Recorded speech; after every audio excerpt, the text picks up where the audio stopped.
Hi, I'm Rob from British Muzzleloaders. Othais asked me to reintroduce this episode, as together we noticed some outstanding issues. The first was in the handling of the 3D files. Unfortunately, the wrong magazine was paired with the long Lee-Enfield rifle shown in the animation. This has been fixed and is the only change to the video. Feel free to fast forward to the time listed on the screen if you've already seen the rest. The second is the somewhat erroneous mention of the issue and use of spare magazines for the long Lee-Metford and Enfield rifles. To clarify, when the magazine rifle was issued in the early 1890s, the concept was indeed for every man to carry a spare magazine. For one reason or another, this decision was rescinded, and in 1891, these 8-round spare magazines and the pouches to carry them were withdrawn from service. In effect, the spare magazines were withdrawn, just as the British Army was re-equipping itself with its new rifle. So in fact, the concept of the spare magazine never really solidified, and was certainly never used on campaign. As some of you may already know, this episode is focused on the World War I period use of the long Lee-Enfield rifle. Now I think Othais, Mae and the gang have done a fantastic job with this one, and quite frankly, I can't wait to see what's in store next.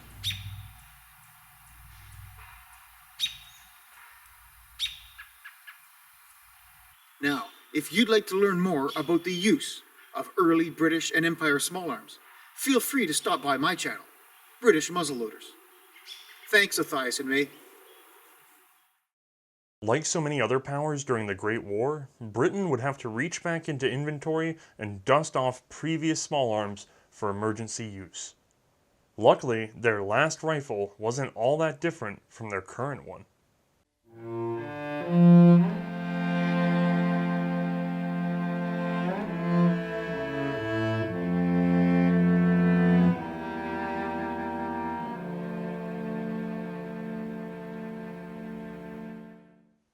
Hi, I'm Othais, and this, get it in shot, this is a rifle, magazine Lee-Enfield Mark I. Let's get it over to the light box. Weighing in at 9 1/4 pounds and an overall length of 49 1/2 inch, this is a very large infantry rifle. It chambers the .303 British cartridge, and it carries 10, count them 10, in its detachable box magazine. Now of course, like all of these shows, we must start at the beginning. And for that we're going to need to roll the clock back to the early 1880s, in which we'll find that Britain is actually a little bit behind the curve in terms of small arms technology. The Empire was, at the time, fielding the single-shot Martini Henry rifle, a robust and battle-proven implement. It will get its own episode in due time. It was, however, beginning to outlast its initial design. For those of you who have been watching the show, you'll know that by the early 1880s, we're looking at a lot of different models of repeating rifle coming onto the scene.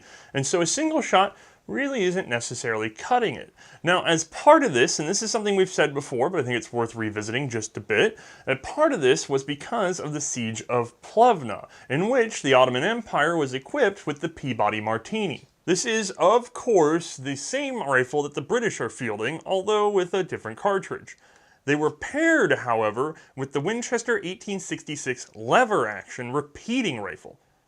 These two guns combined gave the Ottoman defenders a unique advantage when paired with proper tactics. You see, at longer ranges, they used the same old routine. They took the troops, lined them up, had them point their big long guns, and shoot way out into the distance to try to hit them as they came in. Now, normally what this would do is cause a lot of mayhem, but at some point cavalry or a piece of infantry that's just gotten around the situation, whatever, there'll be pockets of concentrated forces that will get closer to the objective, and those will then put pressure on the defenders who will have to pull back or remaneuver, and basically you're looking for a breakout if you're the attacker, okay?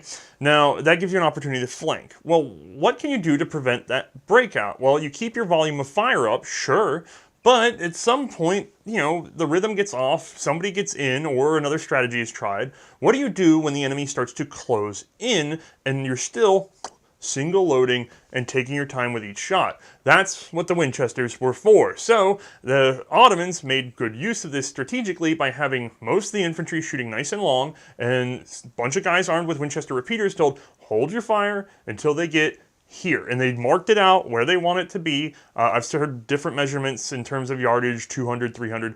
The point being, though, is they knew once a man crossed a certain line, he was theirs to shoot at.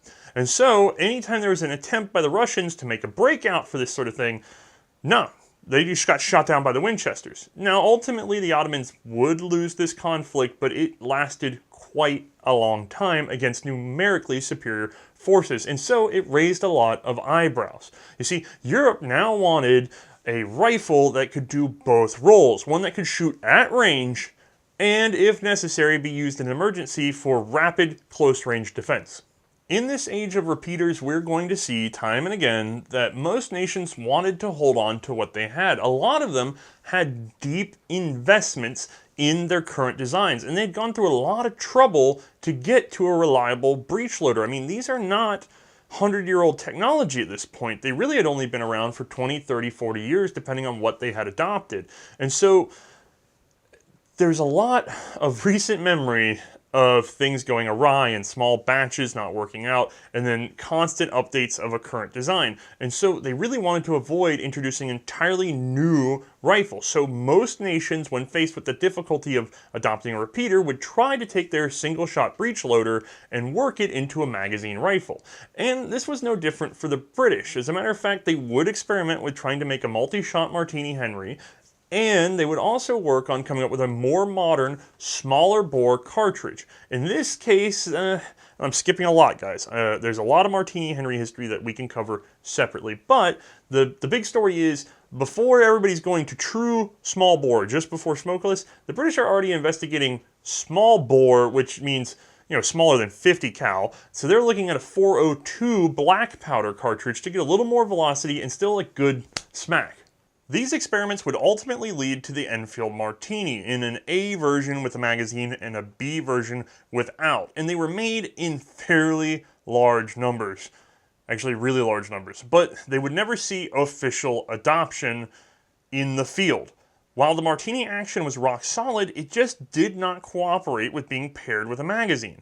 This would take a while to sort out, though, and so know that while we're talking about our rifle today, in the background, a lot of this was being dragged along in terms of the Martini all the way through the 1880s.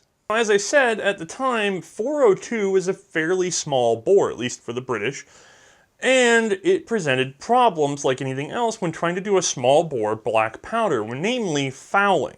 In a black powder rifle, you don't always burn all the powder, and it's also fairly caustic, and it builds up in the rifling, and then you get a couple dozen rounds out, and your accuracy goes to crap. So they really needed a way to keep these guns from clogging up for as long as possible. And thankfully for the British, while they were looking at this in early experiments, they had the help of one William Ellis Metford. His father was a physician by trade, but an avid sportsman and shooter by habit. He was educated at Sherborne School and apprenticed as an engineer. He would be employed by Wilts, Somerset, and Weymouth Railway after graduation. In 1853, he would recommend a hollow-based bullet to Pritchett for the Enfield rifle, becoming the famous 4.55 Pritchett bullet. In 1857, he would move to India with his wife at the height of the Mutiny, where his knowledge of bullet making came in handy. Returning a year later, he'd bring back a malingering illness that would follow him until his death. For our story today, what we really care about, though, is that Metford would develop a form of polygonal rifling. Now, in this case, it's shallow, and it's less of a trench and more of a valley. It's a rounded edge, and importantly, it performs well with black powder without clogging up and fouling nearly as fast, but is still tremendously accurate. Now, when you're considering a smaller bore black powder cartridge, that is an enormous benefit. And so his rifling pattern would be rolled into those Martini Henry, or rather Enfield Martini, trials. Now, because those trials lasted for so long into the 1880s, alongside of what we're about to talk about, that means that Metford rifling was right there the whole way through, ready to be picked up and used at a moment's notice. All right, do you guys have all of that bagged up? Okay, put it to the side for a moment because we've got to go whoop over and back a bit and pull up some more information for this to make any sense. So, getting back to our main point, the British needed a repeating rifle, and through the 1870s they would try a number of designs on small batch basis, just sort of seeing if anything would really flush out for their troops. In that period, the only thing that really stuck out and sparked any imagination was the Winchester 1866 lever action, like the one the Ottomans had. Now this is a terrific little rifle or carbine, but realistically for the British it just wasn't strong enough or simple enough for field use. So, while inspiring, it still wasn't what they needed. So the will might have been there, but the means certainly wasn't yet. But in 1879, something very interesting would come through the door. It was mailed over by one Colonel Frank Hyde of the Sharps Rifle Company, and it had been produced by a man named James Paris Lee. Born in August in 1831 in Scotland, Lee was the son of a watchmaker and jeweler, who was also a bit of a collector, gathering antique swords and guns. His family would emigrate to Canada in 1835 and settle in what is now Cambridge.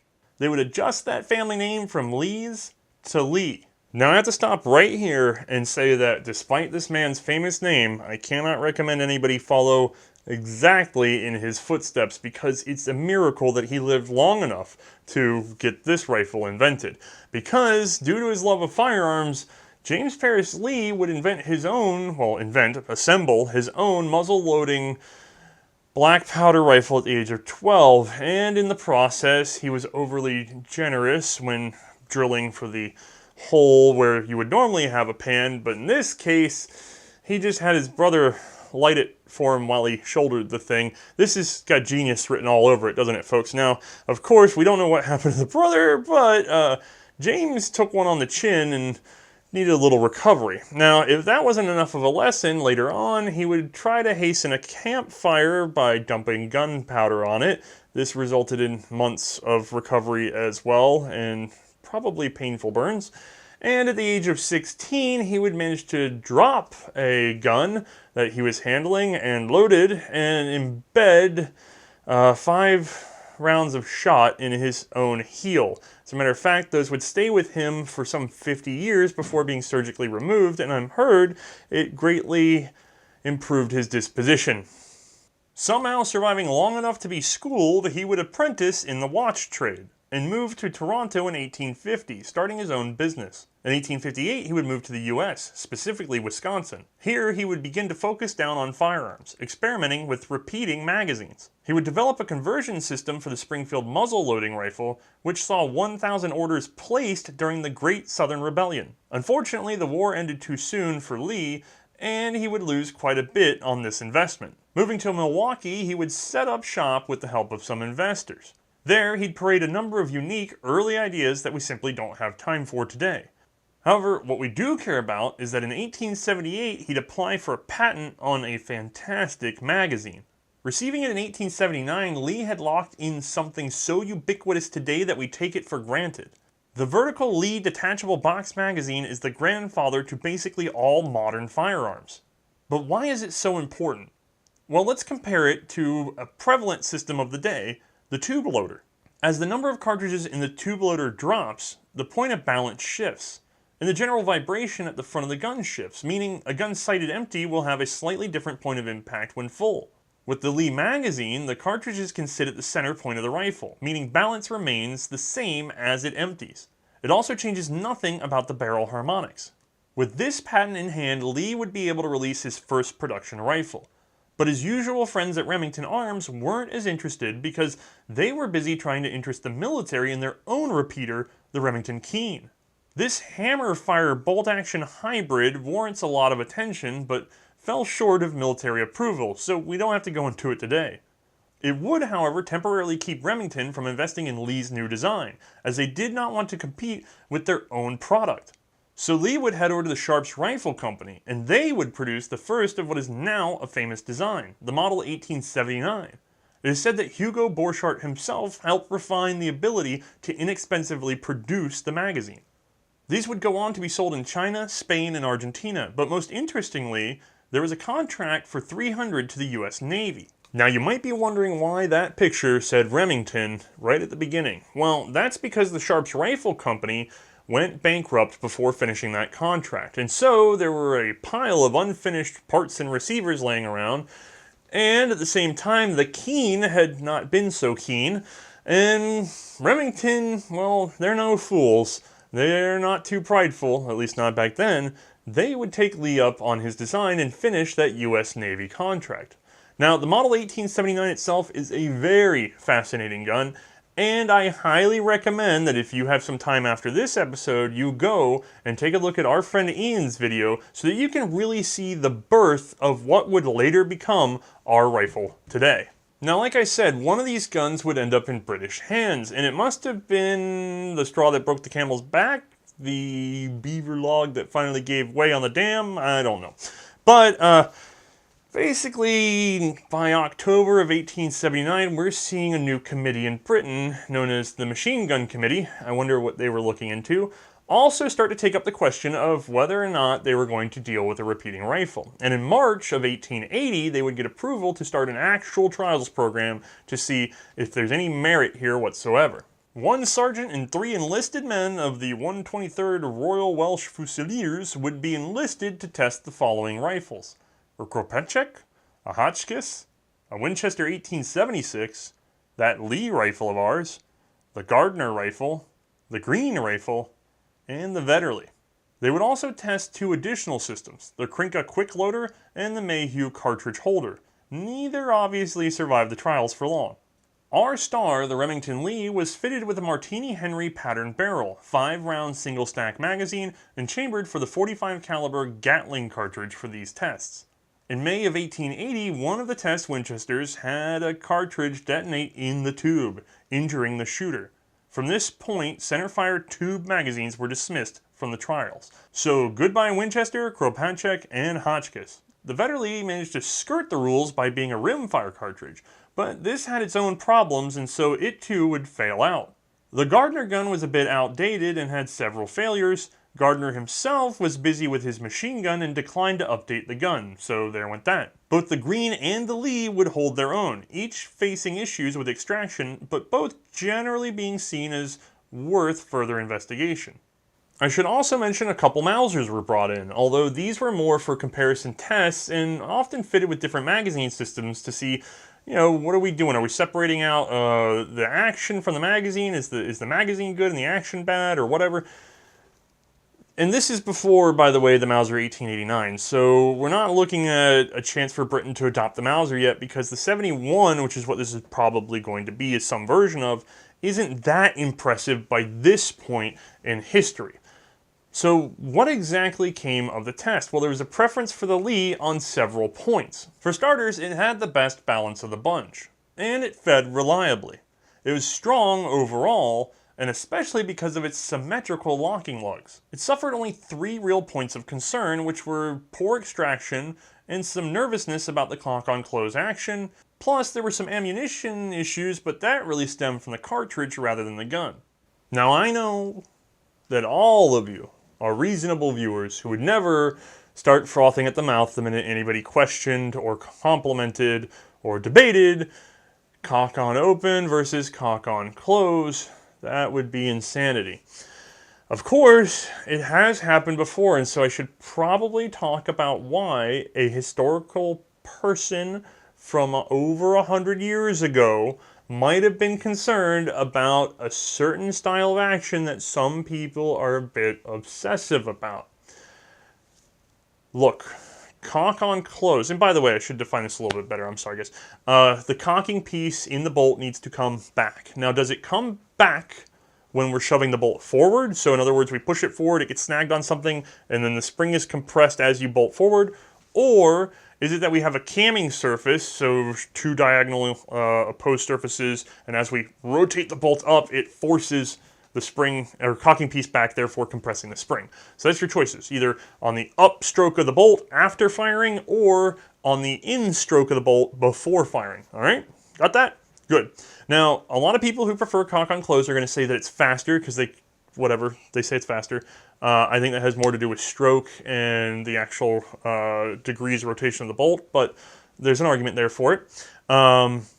They're also going to argue that it's much simpler mechanically to get done, and it doesn't require these sort of polished surfaces interacting with each other so that they can't grit up. That's actually pretty valid. Now, problem with cock on close at that time, and understand that this has to be contextualized, is threefold.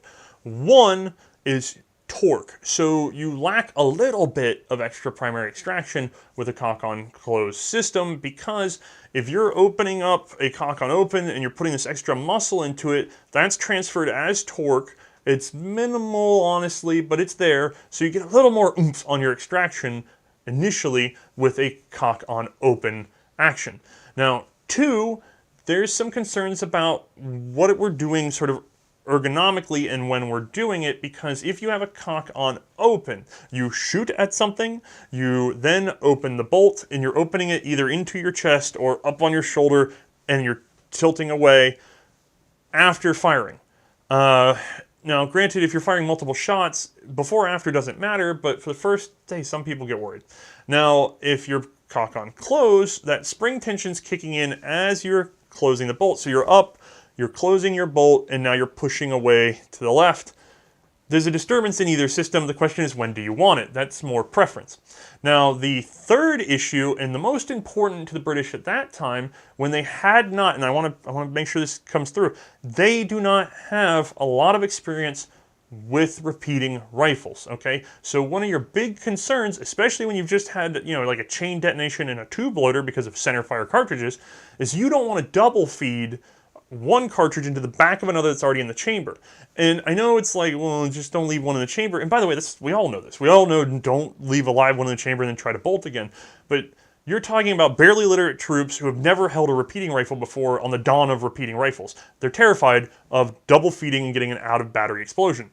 So, if you have a cock on close system, in their mind, as you're pushing close, that spring tension dials up, and as that spring tension dials up, you're less likely to feel a snag in the magazine that's going to cause a worse jam, or you're going to throw your full weight into it because you're trying to snap that thing closed because of, all that pressure is there on the close stroke. Well, when you go to, you're going to hit that primer that's already in the chamber because you forgot about it because you don't know what you're doing, and then we're going to have a problem. Those are the three concerns with cock on open versus cock on close, and why the British at that time preferred cock on open. I'm sure I'm going to hear a lot in the comments, because even with all that, there's a million other opinions about this. The report was done and the committee moved on, but the Navy was chomping at the bit for a repeating rifle. They were not content to make do with the single-loading Martini any further. Under naval pressure, a subcommittee was begun in August of 1882 and invited a number of designs into a set of limited trials beginning in November of that same year. This time we would see designs from Mannlicher, Chaffee-Rees, Jarman, Spencer Lee, and Owen Jones, plus a brief reconsidering of the Gardner gun. Oh, and of course our Remington-Lee. Now this series of tests would result in the formation of an actual committee instead of a subcommittee. I wonder why it's taken so long to get off this single-shot gun. Anyway, the full committee would go ahead and start looking around, but at that same time, coming over from America was a new gun, the Remington-Lee Model 1882. This gun was actually trialed by the US Army and even adopted in China. It was a significant refinement of the Lee system and would generally impress the British. But they also thought they could get a bit more out of the gun if they could let their own people at it. They fitted a Henry barrel again, and again chambered it for .45 Gatling. Eventually, it would get a magazine cutoff fitted to the left side of the action, not the right like we'll see later. A separate variant was also produced using a Hopper-style Bethel-Burton magazine system. In this way, the action was found to be reliable, excluding the magazine, so both the Lee rifle and the Lee magazine could be considered independently. Alright, so at this point, it's looking pretty good for the Lee, unless you happen to take into account that in the British system, anything could be going on at any time, whether you're aware of it or not. And so, as the trials on one side sort of stagnated, some preference and steam was building up behind a completely different gun, the Owen Jones. Now, this is a gun that actually is built off of the Martini system, so it seems warm and familiar. With dozens of variations, the Owen Jones was really getting a lot of scrutiny. But ultimately, that dropping block would let in debris, and its pseudo pump slide action was complicated and delicate compared to our Lee. Well, it looked like nostalgia was actually going to win over common sense anyway, because the Navy began to push hard once again, and the go-ahead was given to produce 5,000 of these things. But something just wasn't right, and production stalled. Sometimes in history there is a lone hero, and that man's name is Arbuthnot.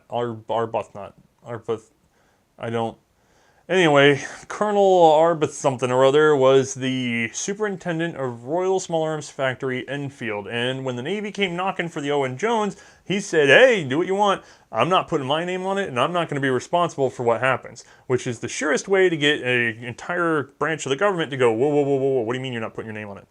So this would kick off a series of trials between the Lee and the Owen Jones. Now, the Owen Jones had a hopper-style magazine on the side, and therefore, to make it more equitable, they went ahead and ran the same thing and produced not a Lee, but a Lee Burton with the magazine hanging off the side in a hopper style. 150 of each were ordered, and they were pitted head, and ultimately our friend the Lee prevailed.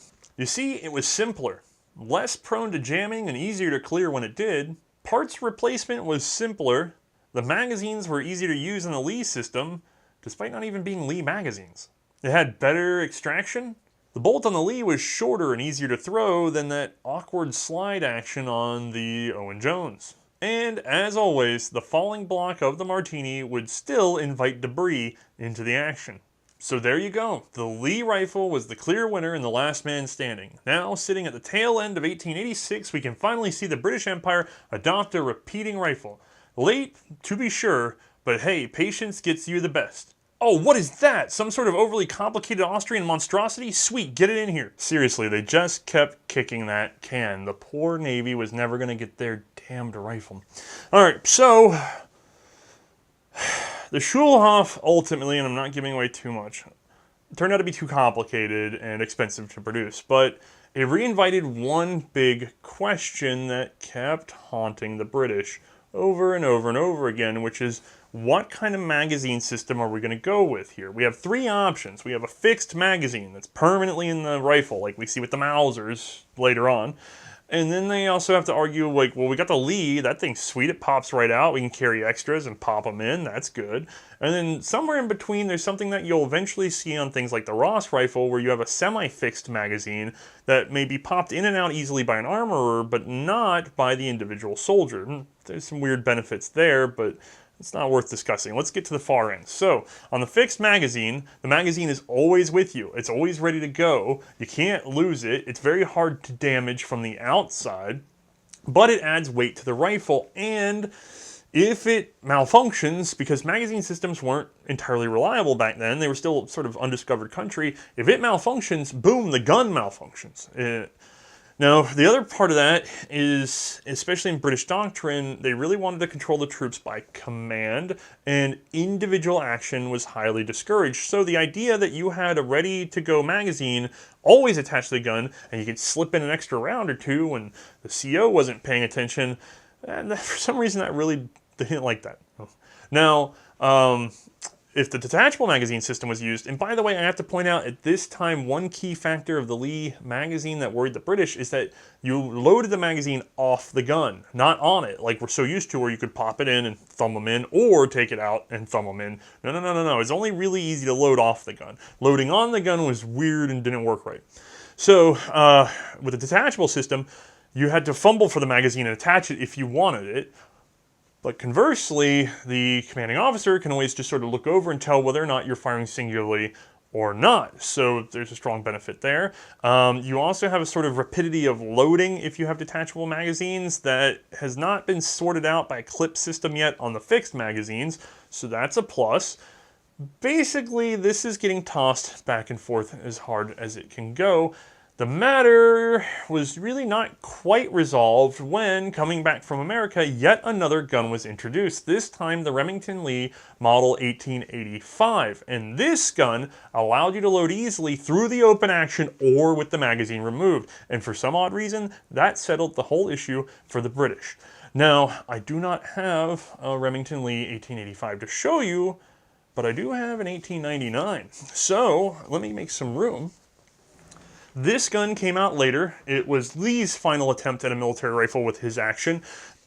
And it doesn't have nearly as many updates as the Lee-Enfield did. So whereas the 1885 would have been a black powder rifle with a slightly different bolt head that I'll show you in a moment, the main features we care about are still here. So a bit of an anachronism, but I think it'll work for our purposes. So let's take a look at the pre-Lee-Enfield Lee.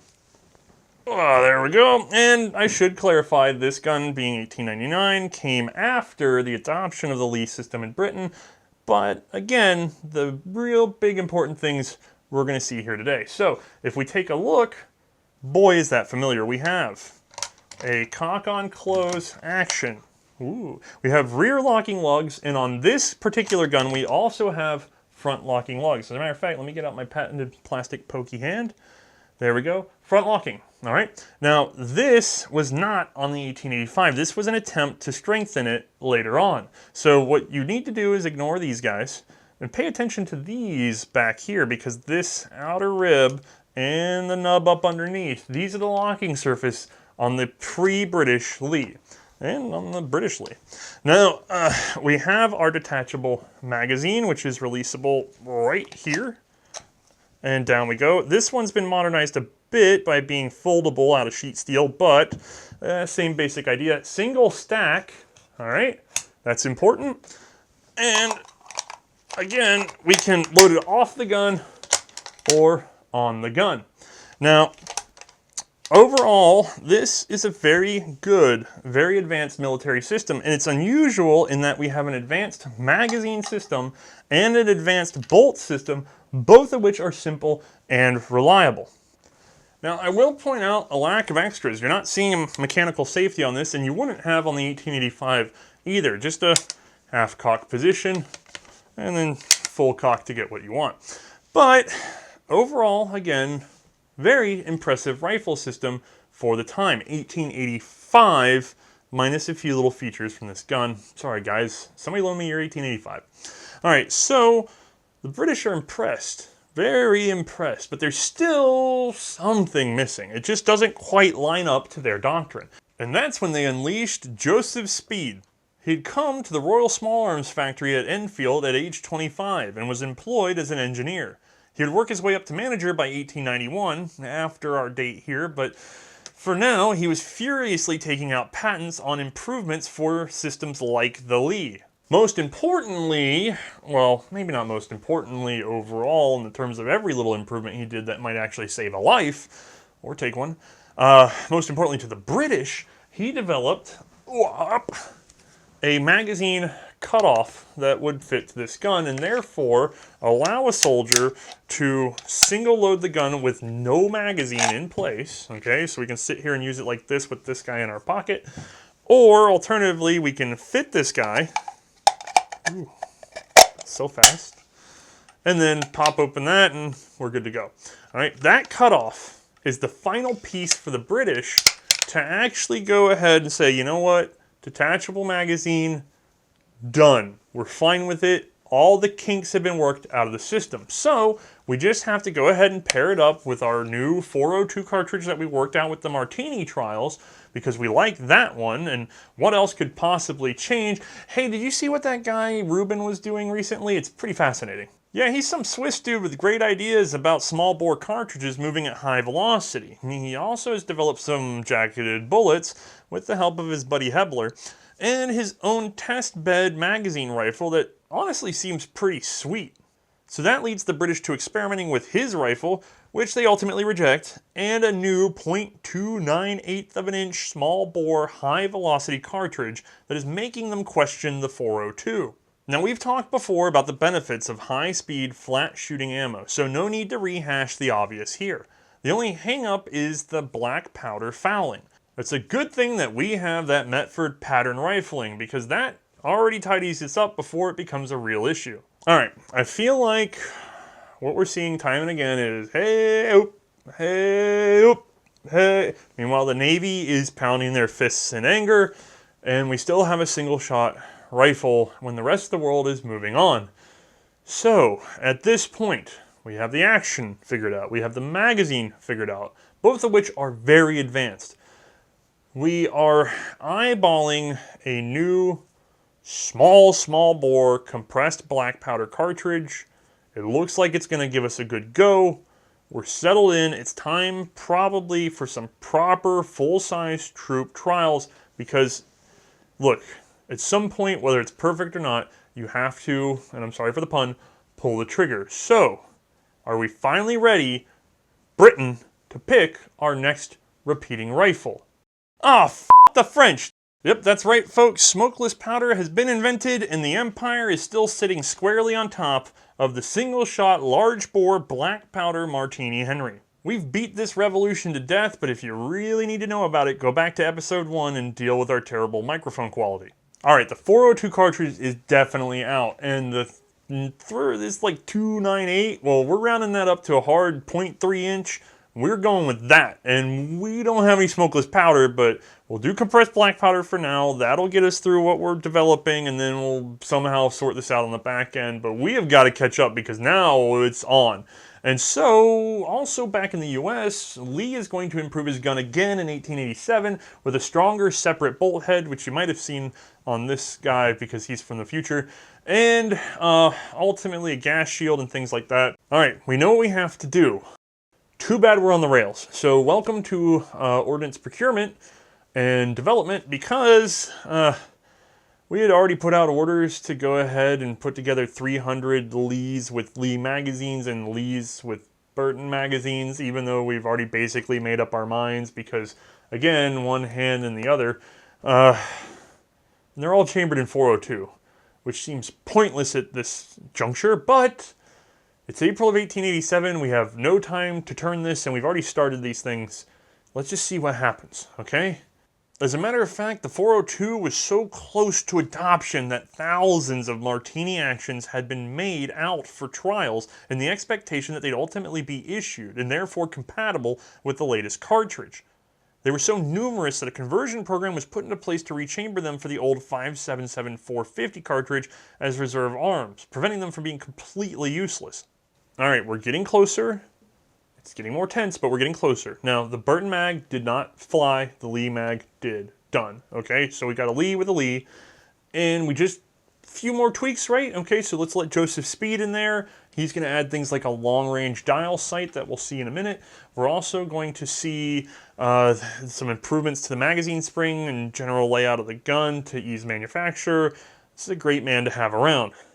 Also, about this time, we'll see what would become the pattern 1888 sword bayonet worked up. Now, this is a two-edge poker and would stay with the rifle pretty much for the course of its life until we see a new pattern of gun and shortly thereafter a new pattern of bayonet in our next episode.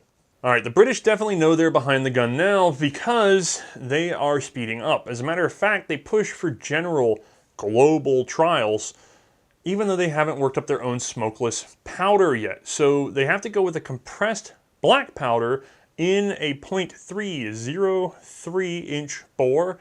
This is the birth of a very recognizable number.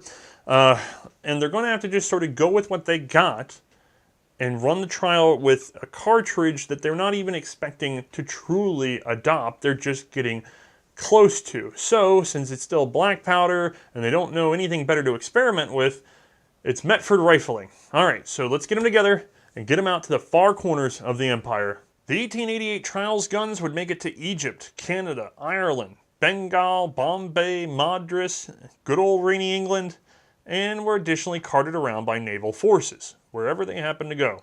For just over a year, small improvements stacked. The bayonet lug and nose cap were combined, and the ejector and cocking piece simplified. Magazine capacity was up from 7 rounds to 8, single stack, and a left side thumb safety was devised for the gun and a wooden handguard fitted. During the trials, as we said, these guns were in a 303 bore, but the cartridge is not the one we think of today. This was 303 Rubin, a nearly straight-walled rimmed case. Interestingly, the committee had heavily tested a rimless configuration and found it superior, but were strongly discouraged by the then superintendent at Enfield, John Rigby.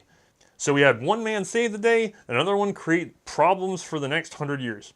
The Rubin cartridge used a split ring to hold the bullet firmly in place at the case mouth. This would, during trials, fail on occasion and cause massive damage such as bulging barrels or even bursting. So they would change the shape and develop what would become the .303 Mark I cartridge, which after the later adoption of smokeless powder would change names to avoid confusion. It used a compressed black powder pellet to drive a lead bullet with a cupronickel jacket, which sadly tore easily, resulting in the Mark II in July of 1890. This benefited from a thicker jacket with more turnover at the base, better securing it to the lead core. The interior of its case was also varnished to prevent corrosion from black powder. Neither of these rounds used a cannelure or crimp, and so many a bullet was left behind when a live case was extracted. Alright, ladies and gentlemen, at this point I want to make one personal announcement, which is that I am working from a pseudo-script. It's basically a large document of notes that I then commit to easier temporary memory and try to string together in a sensical fashion. And when we did our amazingly long Lewis gun episode, we reached 24 pages total. Now, we have not gotten to our first gun today, and we are on page 17 as I typed that, almost crying to myself the other night. And now, as I sit here reading it again, I almost want to shed a tear. This episode was a titanic effort in just gathering resources and research and material. So I hope you're enjoying it. Because at this point, we can now say that we've had several approvals for the Trials gun, but ultimately it makes it into the British list of changes December 1st, 1889. So may I present to you the magazine rifle Mark I, which would later be restructured to Rifle Magazine Lee-Metford Mk I. It featured a single stack 8-round magazine and unique Lew's front sight, which we'll cover in a moment. An initial order of 200,000 for roughly £5 each would be immediate, but of course that would grow. The government arsenals at Enfield and Sparkbrook would of course produce the rifles, alongside the commercial concerns Birmingham Small Arms Company and London Small Arms Company. Britain's first repeating rifle had finally landed. It sported a very familiar left side safety switch, but it's not quite the same construction as the one we'll see later. The gun was issued with one magazine secured to it by a chain to prevent loss. This would later become a simple loop. A second was issued for rapid emergency loading. Soldiers then just carried a bunch of loose cartridges so that they could refill the magazines. Now, this first model, the Metford Mark I do not have one here, and they're very uncommon to come across because production was sort of slowed, especially in the beginning years, because there are so many small changes that came about right after its adoption. Now, these are little tweaks that don't amount to an advancement of the designation of the gun, and we'll talk about those in a moment. But look, let me give you an example. So this gun benefits from one of those changes, which is that the handguard here used to be square fit and tight, and therefore when troops wanted to clean under it, and if you've seen Mark's video, you know you want to look under there once in a while, they would take their bayonets and pop them off and crack them. So in order to solve for that case of ingenuity, they would go ahead and undercut them so that you could just put your fingers up here and pop it off. So just little things like that that don't make a big difference, but they kept slowing down production. In November of 1891, the first British smokeless round would follow. This Boxer Prime cartridge performed much more admirably, plus it smells great. They fixed that bullet problem with a crimped case mouth, and this would see several upgrades, but we're only going to hit a choice few in the next 2 episodes. Alright, things are finally looking up for the Empire. They've adopted, let me put this somewhere so it's out of our way, and we're not quite ready for you yet, but you can stay there. They've adopted a new repeating rifle, and they have their first smokeless round. This is going to be good. But something is, it's just nagging us a bit. Does anybody else notice that that front sight is just a complete pain in the tuchus? You see, this is the Lew's sight, which I'm sure someone will tell me I'm mispronouncing. It should seem familiar to you if you've handled a later French Berthier, but basically it uses a wide front sight block with a central tiny notch. This is meant to allow quick, gross sighting, and then, if necessary, use the notch for fine sighting. While wonderful in theory, it wasn't all that instinctive, and that front sight right at that little notch would take a beating and get mashed and deformed. So it was time to give it up for a regular old and much preferred barleycorn front sight and V rear notch. At the same time, they'd adjust the rear sight ladder, which had a slight tangent component to it. On the original Mark I, the rear sight could be adjusted in one of two positions, either 300 or 400 yards. Now they'd go ahead and provide a slope ranged from 200 all the way up to 500 yards. These changes and the removal of the safety from the left side, sorry, they just didn't seem to care for it, would result in the Mark I Star. Other changes would include moving the unit marks from the butt plate, which were getting ground off during drill practice, onto a unit disc in the stock, a piling swivel improvement for making a rifle teepee, and some mag spring and striker spring upgrades. Plus, they rounded up some of those sharp edges on the guns so you don't get an ouchie. This model did not last long, however, because James Paris Lee was at it again. This time he had developed the double stack magazine, meaning the Lee-Metford could have 10 rounds instead of 8 and still have a shorter magazine. I should note there is at least one patent from 1883 in the US that describes a double stack system held by one A. Lewis, but it looks like Lee gets the credit here. This would kick off another series of trials and a small batch of trials guns. With the new magazine found satisfactory, all the faults found in the Endeavour would be rolled into the Lee-Metford Mk II. These guys had wider forends with no finger grooves, a combination front barrel band and nose cap, still no safety present besides the half-cocked position. They now sported brass butt plates with deep tangs for the unit marks, ditching the disc.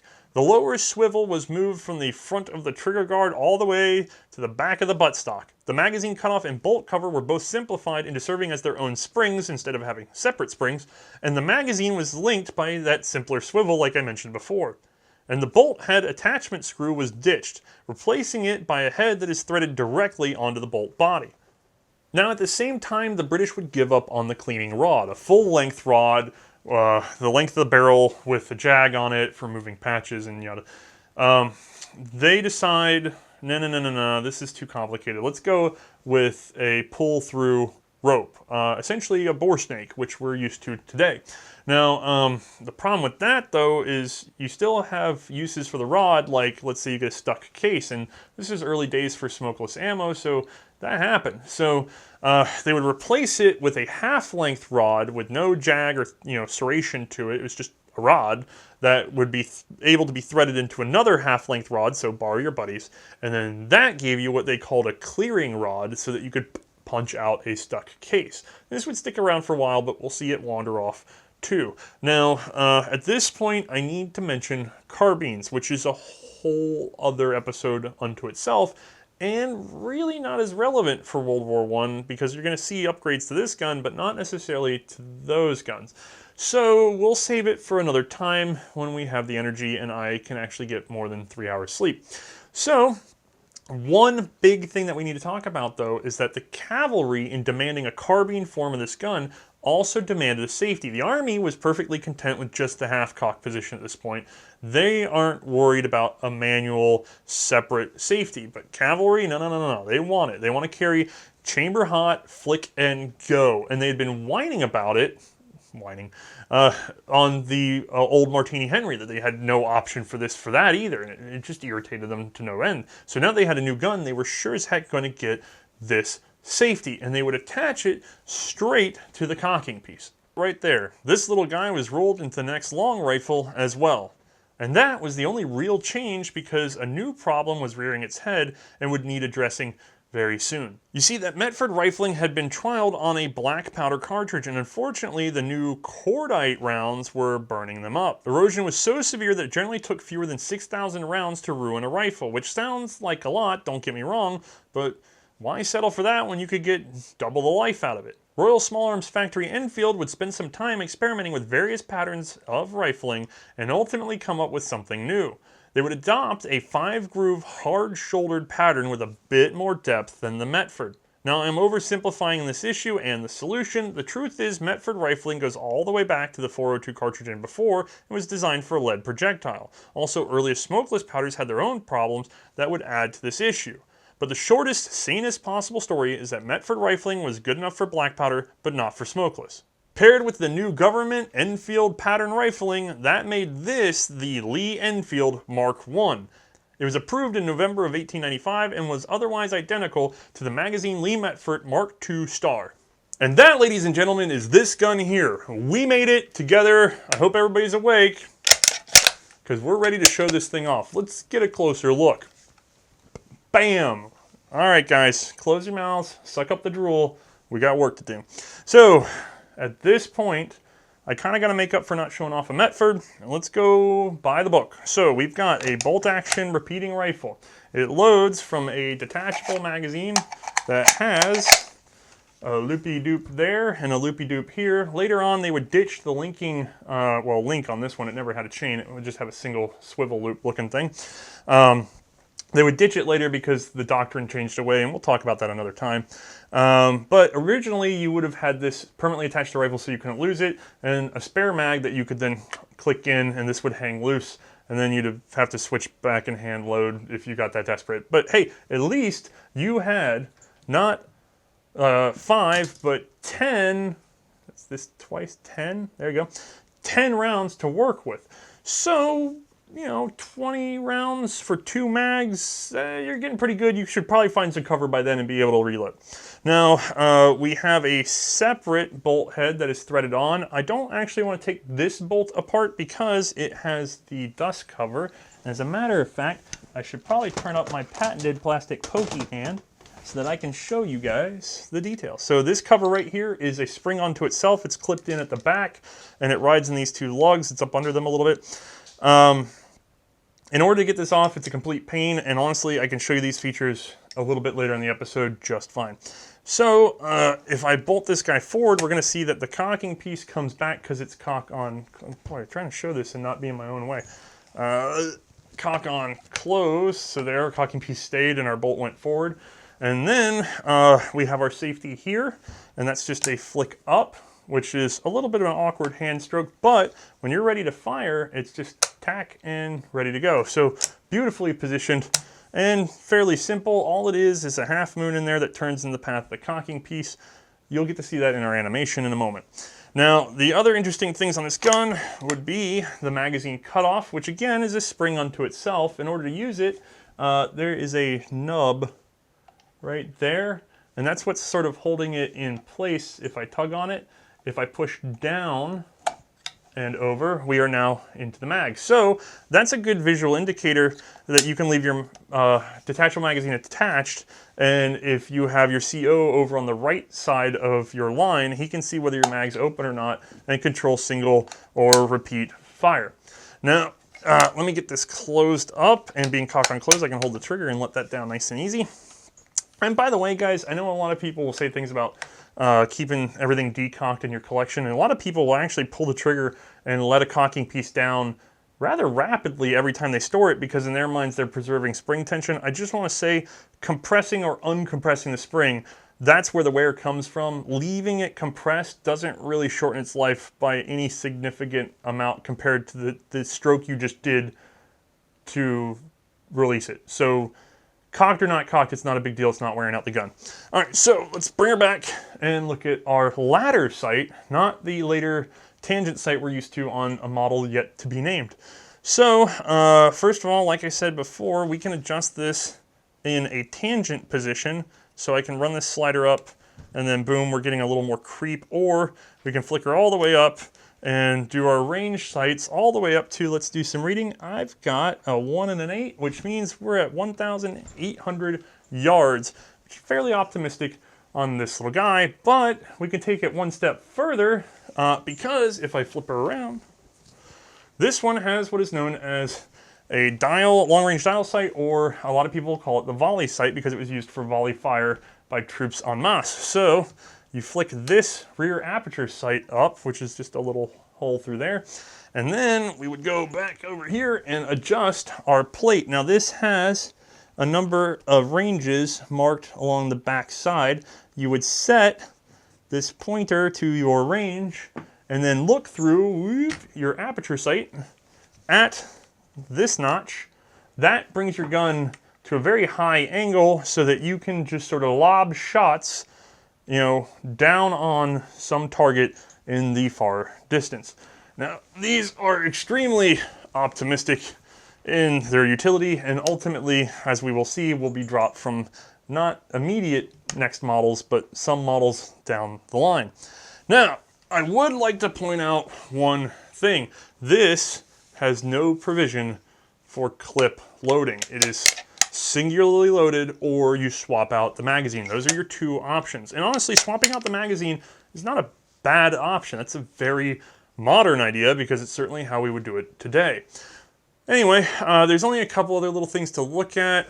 Guys, you've seen these sights and things like that. And this one, as you can tell, would have had a clearing rod half length stopping here, going up to the end. And there's a hole in the bayonet lug mount up here. We'll talk more about that in just a moment. But since we finally have the gun in hand, I think we can turn it over to Bruno and see a clear animation of just how this thing works. Alright, as we load up this gun and bolt home, you'll notice that she cocks on the closing stroke and locks at the rear. Another thing to notice though is that this has a single pull trigger. This is not a two-stager. There's no take-up. You are on the sear the whole way through.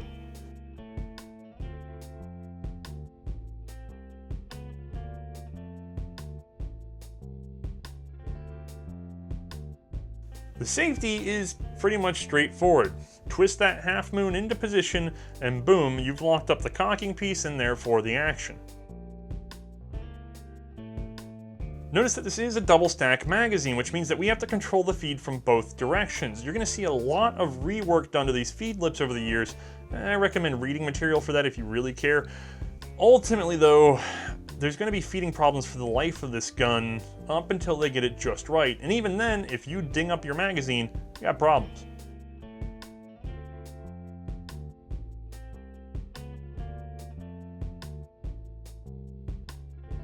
All right, let's get this over to Mae and see how it handles.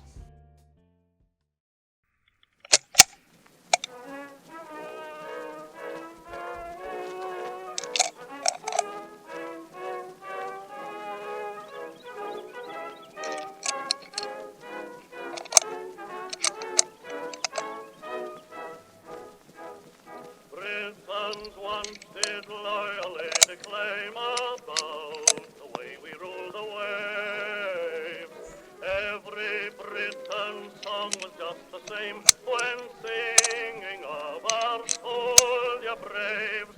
All the world had heard it, wondered why we sang, and some have learned the reason why. But we're forgetting it, and we're letting it fade away and gradually die. Fade away and gradually die. So when we say that England's master, remember they are so. It's the soldiers of the King, my lad, who've been, my lad, who'll see. It's the fight for England's glory, lad, when we have to show. And when we say we always won, and when the power is done, we'll proudly point to everyone. Soldiers of the King.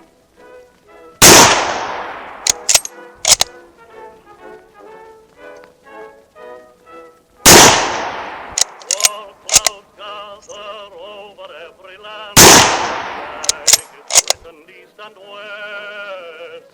Never last waves taken by the hand, our bold resources tried to test. They thought they found something, thought us unprepared, because we have our party war. But English men unite when they're called to fight the battle for the common cause. The battle for old England's common cause.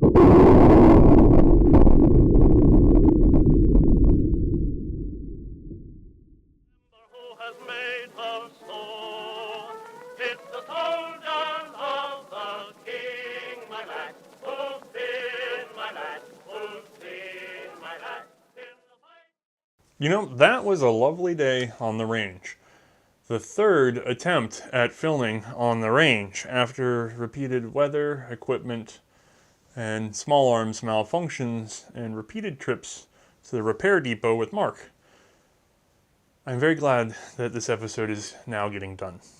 Alright, so this little guy would not actually last all that long because in May of 1899, the British had it up to here with the clearing rod and would abolish it, banishing it to the land of things you wish you could find 100 years later. This resulted in the Mark I Star, which had no rod and no corresponding holes for a rod. That's it.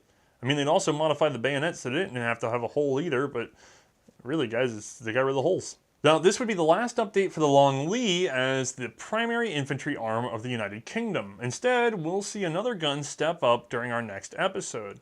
But how did this rifle really fare? Well, in terms of colonial administration, pretty good. I mean, it's definitely as good as the Martini Henry in that regard, and you get a lot more rounds. It's easy to command troops with because everything on it's so visual, you know what's going on. Ultimately, it's rugged. It didn't malfunction easily. Yeah, it's fine. I mean, especially if you're just dealing with indigenous peoples that have inferior equipment. That's probably part of why you didn't feel like you needed a magazine loader in a big hurry anyway, right? Like, you're not in a competition with other first world nations at that time for small arms. You're Britain. You're sitting off to the side. I mean, you're an agitator, sure, but, you know, nobody's popping shots back and forth. That is, of course, until you get to the Boer War. From 1899 to 1902, the Metford and the Enfield would be pitted against a mix of arms fielded by Dutch-speaking African settlers on the veldt. In this regard, I'm saddened to say a number of problems with the Lee-Enfield arose. You see, one common sight in this conflict would be the Mauser Model 1895, a gun we'll actually be discussing in future in detail. For now, this 7mm flat shooter was highly accurate, robust, and quick loading thanks to its 5-round stripper clips. By comparison, the magazine Lee-Enfield might get off 2 magazines fairly quickly, which was an impressive 20 rounds or so, but after that it was a mess of fingers and thumbs. Additionally, the Enfields were shooting wide. You see, they had fixed factory sights and poor inspection. Investigation showed up to 20 inches of deflection at 200 yards, and when sighted out for 600 yards, ammo was falling up to 70 yards short. In open African country, this was unacceptable. Reforms went into effect immediately, well, almost immediately. And one of the biggest issues is just the sighting from the factory was not up to a high enough standard. So part of this too is the front sight here is just fixed. It's just boom, set on that barrel. There's no dovetail, no adjustment up here. It's locked in. And so that means that from the factory, that's what you got. Well, that's not going to do. So Britain would kick off a program where, coming out of the factory, these would have dovetailed front sights, and they would be adjusted after construction on every single gun, and every single gun would be test shot to make sure that it was within spec. That was not being done before. At best, it was a batch system.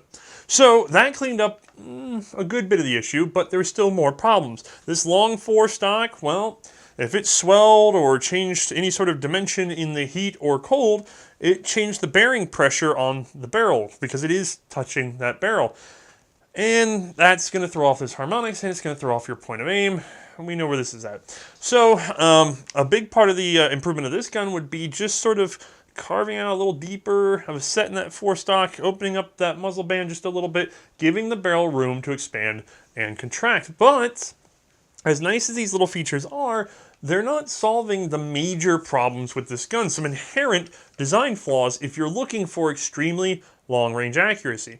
Also, this is a very large and cumbersome gun, and the carbine version, which we are not really getting into, was too short because it had problems with accuracy on its own just from having a short sight radius and short barrel length where you're losing a lot of your power from the cartridge.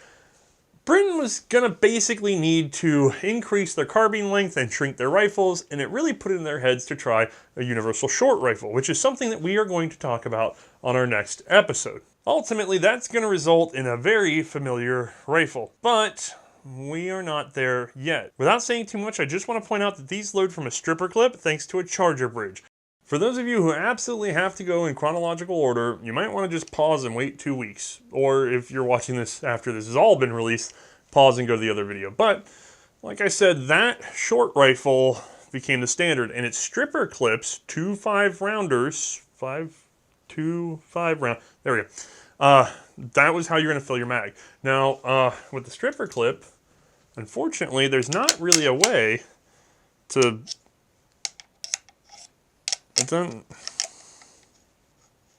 Yeah, that's not going to work.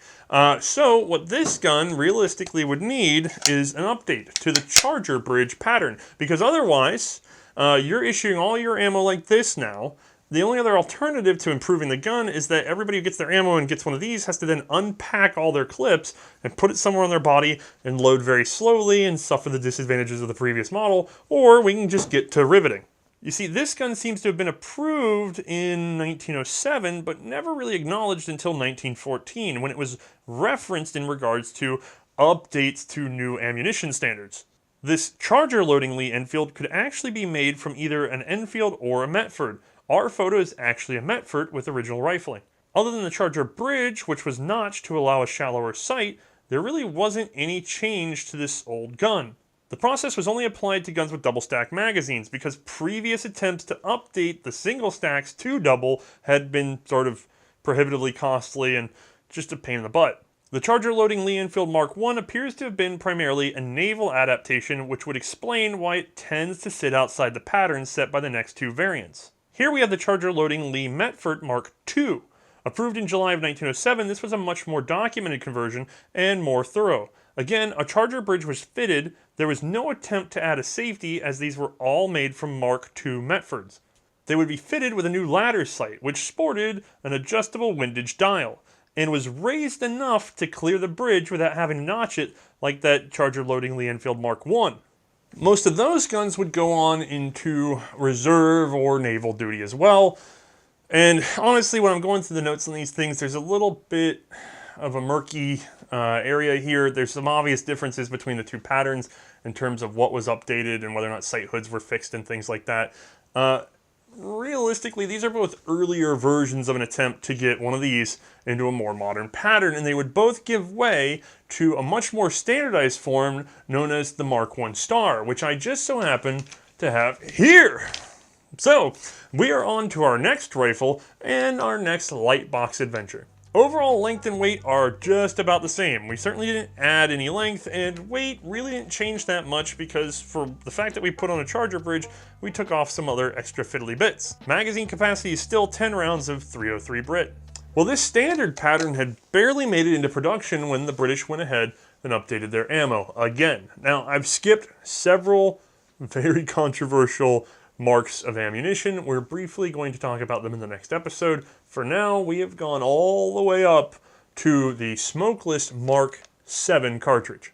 This was Britain's Spitzer bullet. Pointy and fast, it used a composite core with aluminum up front and lead in the rear, although they would substitute fiber in the front during the war. The new cartridge meant everything needed new sights, and so all the charger loading conversions would get one last dress up as their sights were modified or swapped out to bring them up to standard. Now, I understand this must seem like a lot of work just to keep an old dog in the fight, and we're talking about, Britain, which was a smallish volunteer army. I mean, nowhere near as big as the armies in Europe, and they had a really strong industrial base and good military budget, so honestly, it's kind of odd that they put so much emphasis on keeping these around when they could have just produced more of what is now the standard short pattern. But if you think about it, even so, that means a couple 100,000 of these things could be turned back around into usable guns as long as you kept plowing away at the backstock. And ultimately, that would prove to be a very good idea because they'd come in handy when war were declared.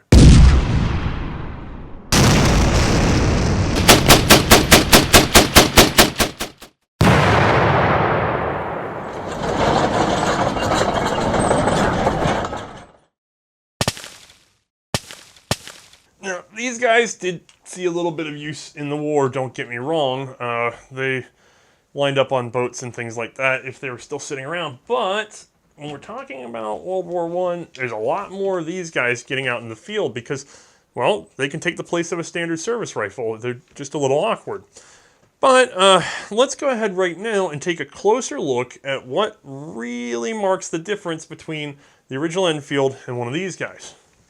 Alright, this gun, by the way, before anybody says anything, is at the far limits of its serviceability. This thing has seen 100 years of hard use, and thanks to Mark, it actually ran. We have an approximate handguard fitted because the original one was lost, and we had to go back and give it a nice magazine cutoff, which conveniently is marked Union of South Africa, even though this gun is not. So it's a little janky, let's be fair. But that's okay because it's going to show us basically how this gun can perform at the end of its service life, because these were used guns in the war, although certainly better condition than this.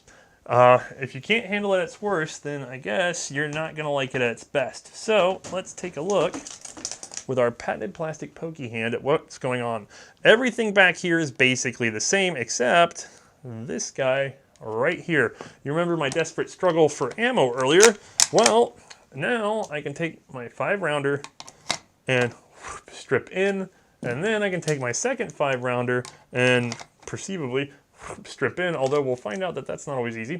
And then we bolt forward and we're good to go. So we are caught up with the current service rifle. We still have our volley sight and dial, and we still now have an updated rear sight. Whoop. See if you can see that. It's the same sight ladder overall, except we've added a windage dial. Now this one, unfortunately, is a bit worn out, so she's going to tend to walk. In normal circumstances, this would be fairly tight. This guy's just had a hard life. So again, we've got notches on the back side here. We can dial this guy out so that we can adjust for windage, so that we can aim a little left or a little right if we've got some nice sideways force going. And that really brings this sight up to at least comparable standard to what we'll see in next 2 weeks episode. Again, I don't want to give everything away, but try to keep it in mind because you're going to see some other things later. Now, another addition to this gun is that they were all upgraded to an adjustable front sight, which therefore necessitated protective wings so that it didn't get knocked out of alignment. So there's our protective wings. And none of these got to keep any of their cleaning or clearing rods. They were all put on a single standard of nothing up here and a pull-through cord. Now, with all that covered, let's go ahead and get this thing to Mae. And again, it's a very rough pony.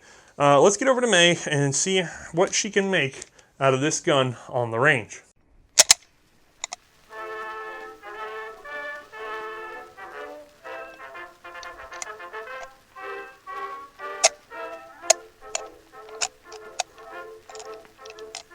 Sing a song of Lord Britannia, sing in praise of Britain's boys.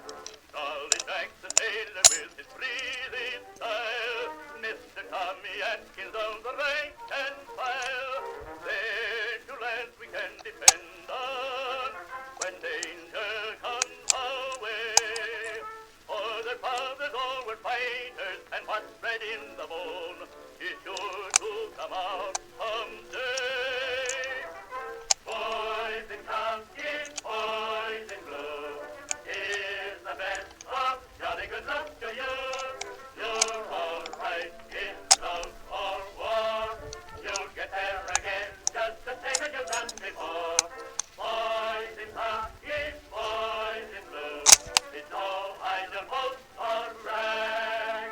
When we get to war together, there's going to be dirty weather for anyone who tramples on the flag.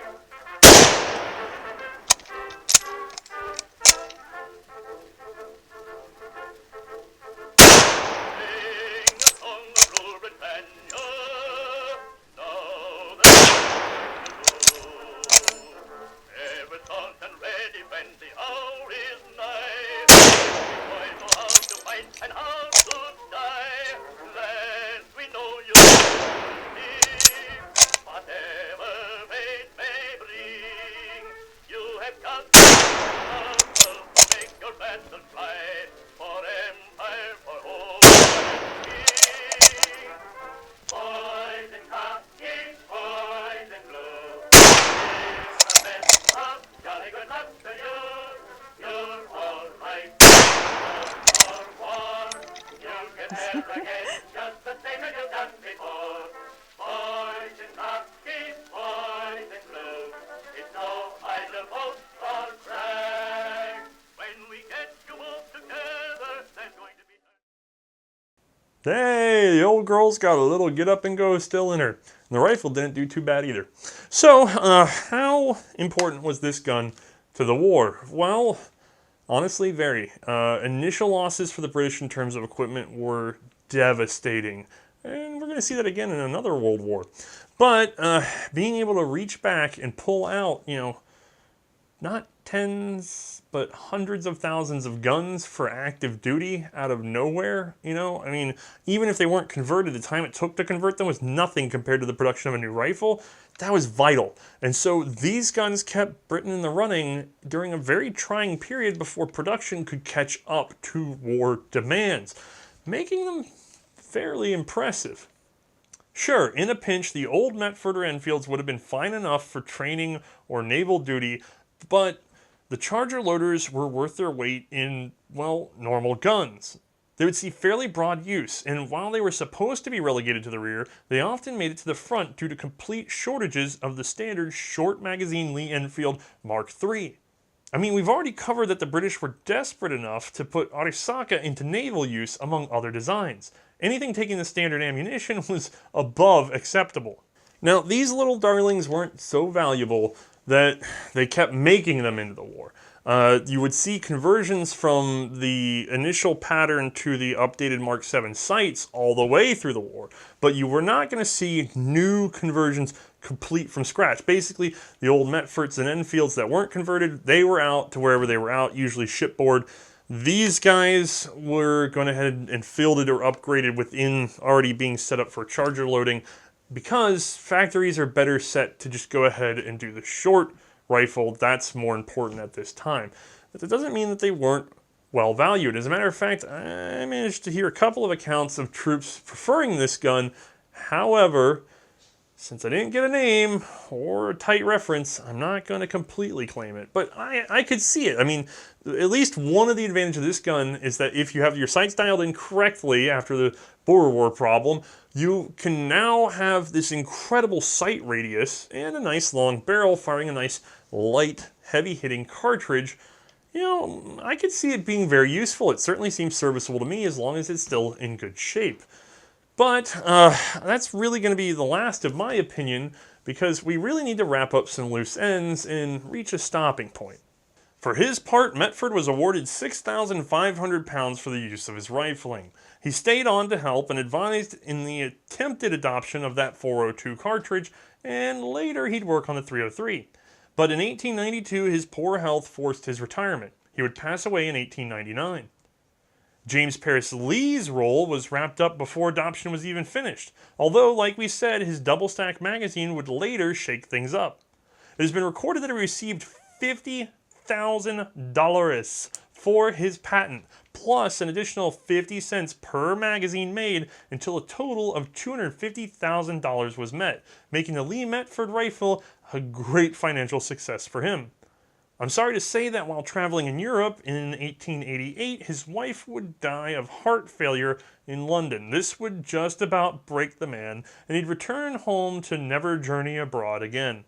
Instead, he would spend his time pursuing some more recognized designs in the US, like the one I showed you earlier, and ultimately semi-retired in Connecticut before passing away of illness in 1904. Alright, well that wraps us up for this part of the story, except we still need to go get an opinion on the two guns that we shot today. So let's make room for Mae and see what she thinks about this and the other one. Alright, we've made room once more for Mae, and with a lot of extra effort, more room for two guns, so I'll give you that. Watch the ceiling. And then I'll take this guy. Would you stop? It's not that tall in here, guys. It's a very small set. I could probably just put holes in either wall from this. Don't poke the guns. Okay, so we're here to talk about the magazine Lee-Enfield, the long-in.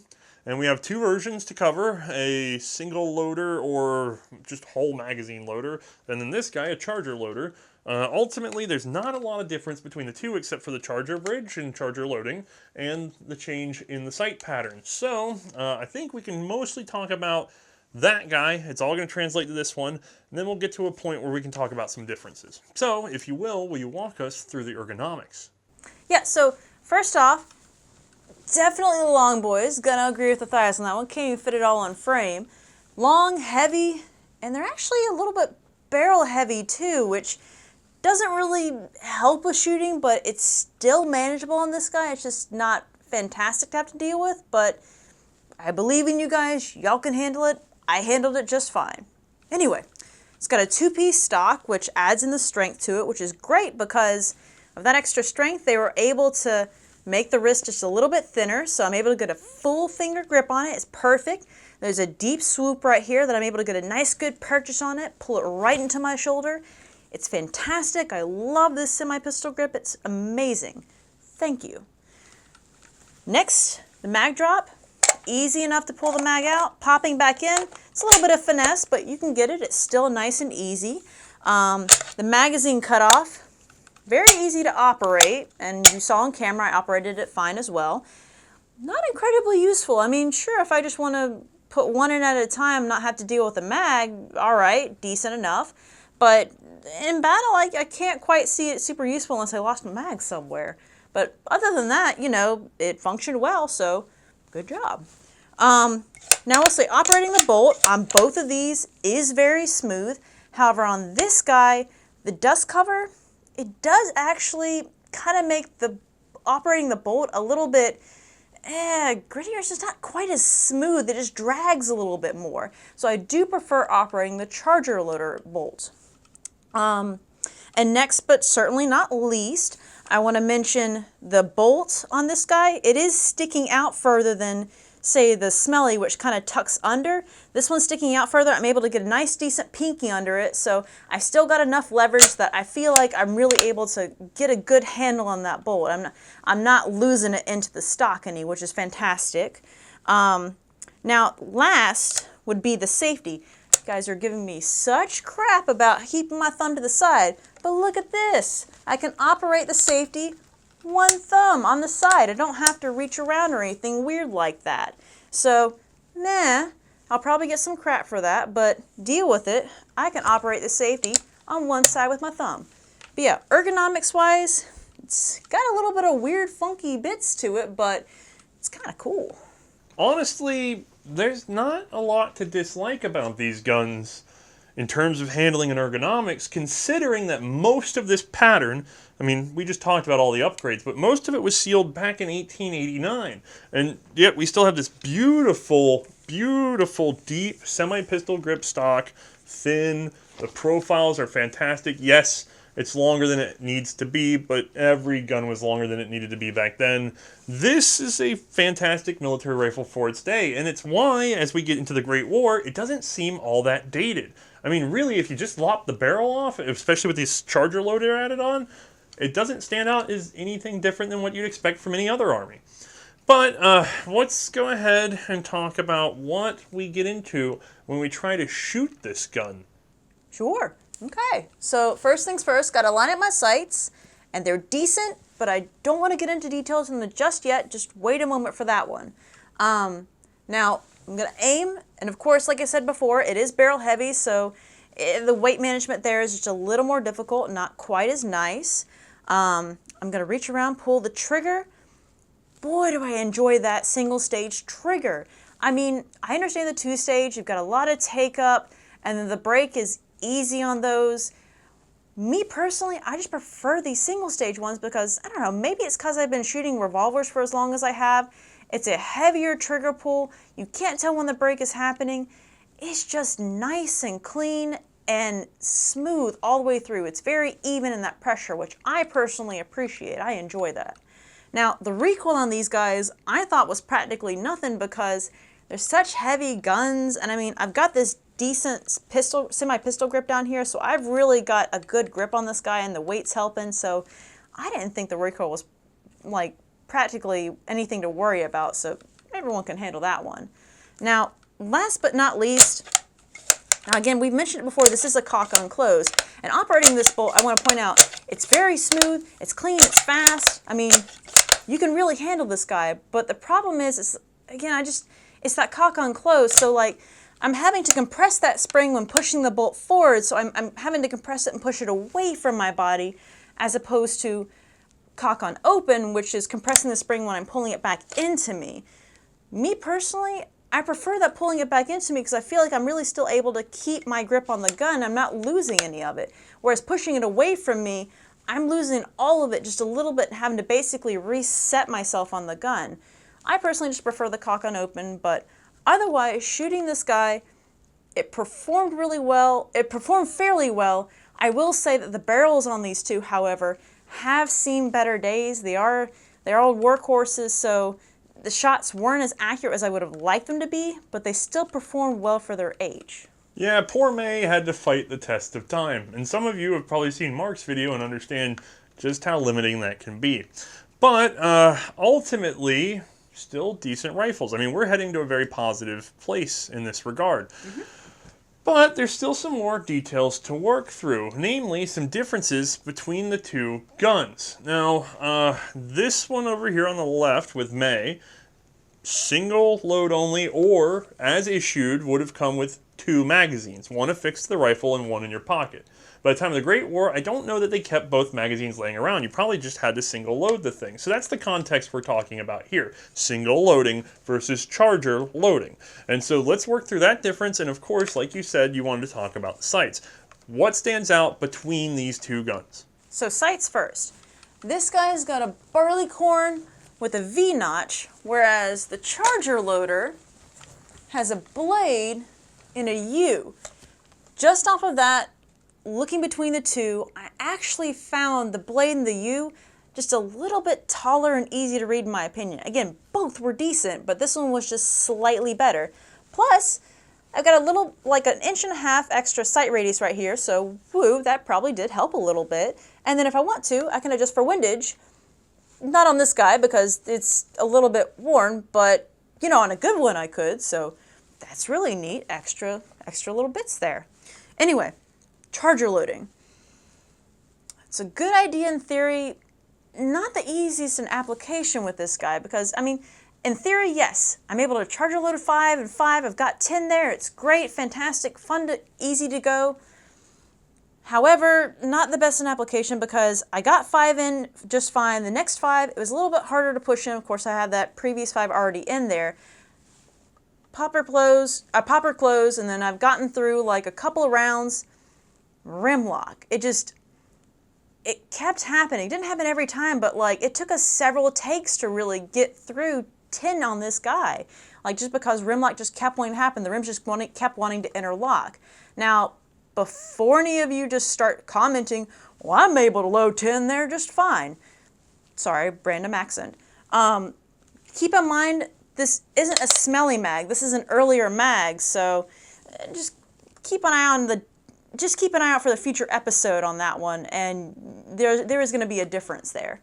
But anyway, I like the idea of charger loading. Just on this guy in particular, I think I'll just put 5 in there and keep 5 in my pocket for now.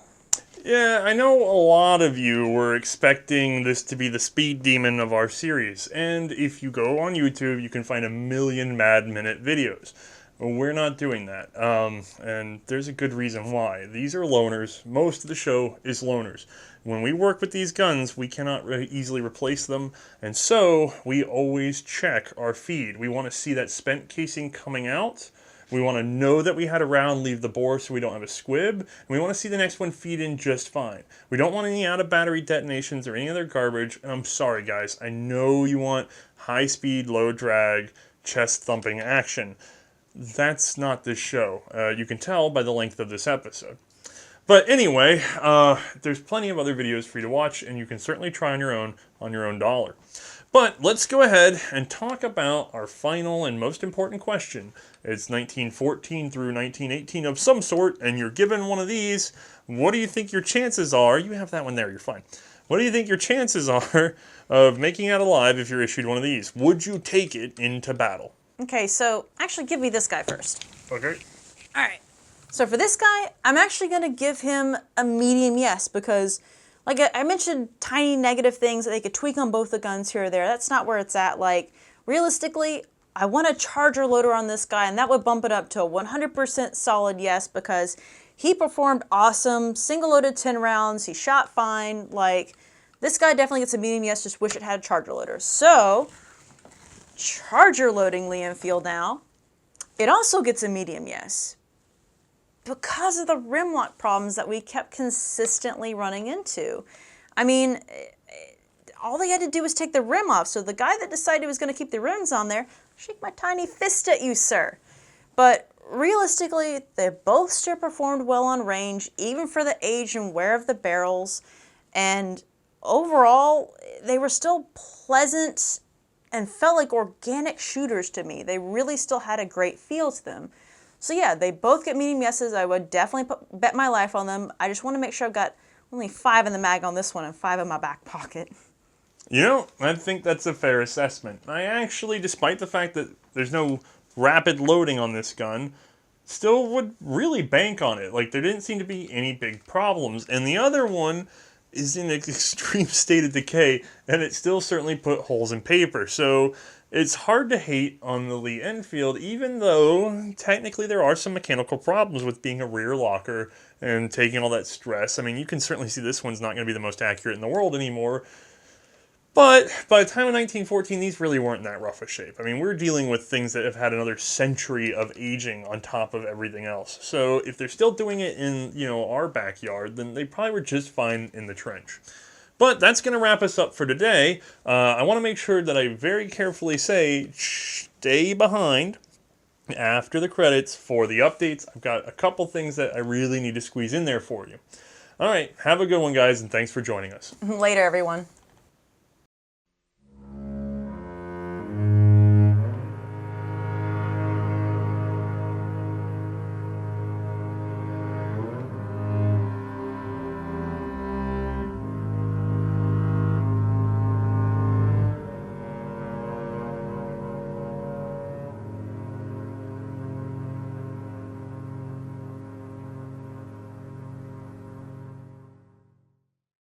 Hey everybody, May here. I'll be doing the update this time around while Othais is crying in a corner somewhere. This was a very difficult and trying episode, as you all know. You've made it into it this far at least, hopefully. Anyway, I just want to get some thanks out. Thank you, of course, to our patrons and supporters, subscribers. You guys are awesome. Y'all help us keep the show going. But I do also need to give out some special thanks. Pest, thank you for the gun. It is mine now. John, also thank you, mine now. Cadis, yours will be in the mail. But yes, I also want to take a moment to thank my parents. You guys have been awesome, super supportive of me, especially during this weird time of my life where I decided to take on a whole new special role. I love you guys. Y'all have been awesome. Thank you. But yeah, thanks everybody for watching. Bye-bye.